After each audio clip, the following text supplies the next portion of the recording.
The irresistible force paradox has several formulations, all of which we'll talk about a little bit.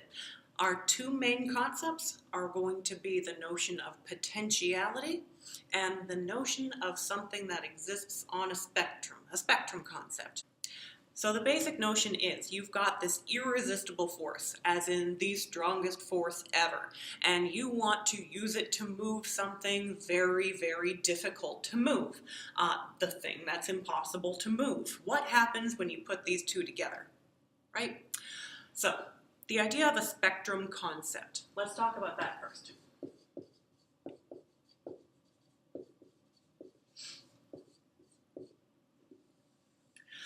The reason we need to talk about a spectrum concept is that the qualities we're talking about, some things being infinitely massive or infinitely strong, these are concepts that have to exist on some kind of spectrum. So properties in general can either exist on a spectrum or they don't. There are some kinds of properties that don't exist on a spectrum at all. Like if I ask you if a number is even or odd, you don't say, well, it's kind of even. But in this case, you can say that something is kind of strong or kind of heavy. So there's a spectrum going from 0 to infinity, maybe,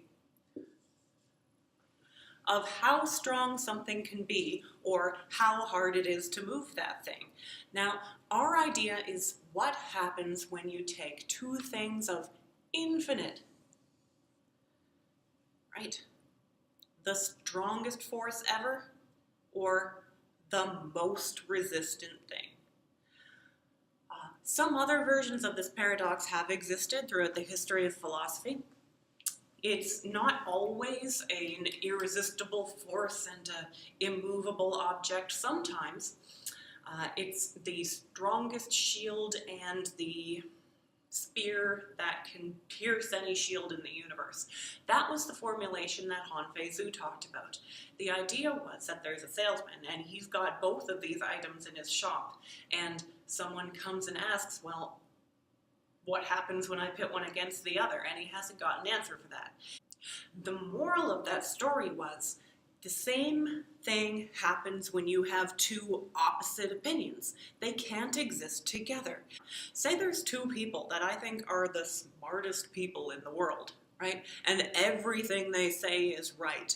And I say, oh yes, Jim Bob is the smartest man I ever met, and Sally Mae, she's the smartest woman I ever met, and they're both infinitely smart, and I believe everything they say. And then one day, they're telling me opposite things. One of them tells me that chocolate ice cream is the best, and the other one tells me that vanilla ice cream is the best. And now I can't hold these opposing opinions in my mind at the same time. Terrible things are going to happen. I'm going to have to make a choice, right? Either the object is going to move, or it's not. Either the spear is going to pierce that shield, or it's not. But the moral of the story is, these things existing at the same time is going to lead to catastrophe. Another ancient Greek version of the paradox has a dog that captures everything it sets out to catch, and a fox that's been terrorizing a town, who evades capture at every opportunity. So the Temesian fox is terrorizing this town, and they're like, what can we do? And they're like, oh, I guess we can get this dog who catches everything that it sets out to catch. So they go and get this dog, and they set them loose. And what happens? Zeus realizes the scenario and turns them both to stone, because these things can't exist at the same time. Our secondary concept.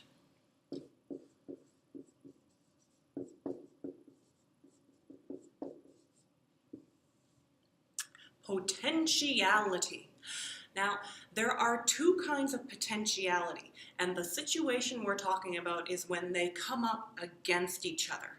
We can separate our potentials in our potentials to do and our potentials to be done to.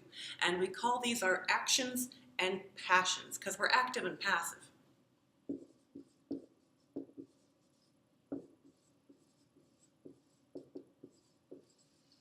Right? It's not the romance novel kind of passion. It's from the word passive, right? So you have a capacity to be done to. And these things tend to be complementary because usually to go along with some action, there is something to perform that action on. So maybe I have a super high talent for punching people, and then I find somebody who really, really is asking to get punched. We're going to get on well together. But this is the general form of our paradox, right? Because we've got one irresistible force, right?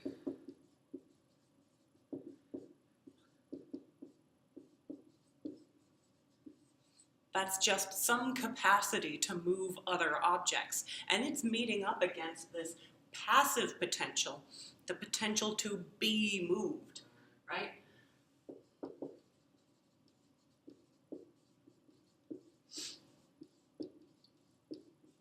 So it has an infinite potential to not be moved. And because they're both existing on a spectrum, they can both stretch out to the infinite. So, what happens? What happens when you set loose this irresistible force on the immovable object, or you have this spear that stabs everything possible, and at the same time this shield that can't be pierced by anything, or you have this dog that catches everything it goes out to catch, and you have this fox that evades capture at every opportunity? What happens when these two kinds of potentiality max out and are set against each other? If the moral of the story is that we can't hold opposing opinions at the same time, then that's just going to describe a scenario where, okay, we have to give up one of our opinions. It turns out that Sally Mae was right all along, and I guess Jim Bob was not the smartest man ever. Oh well. But we might just have to sort it out in a practical fashion. Set it up, see what happens. If it's even possible. Interesting to think about anyway.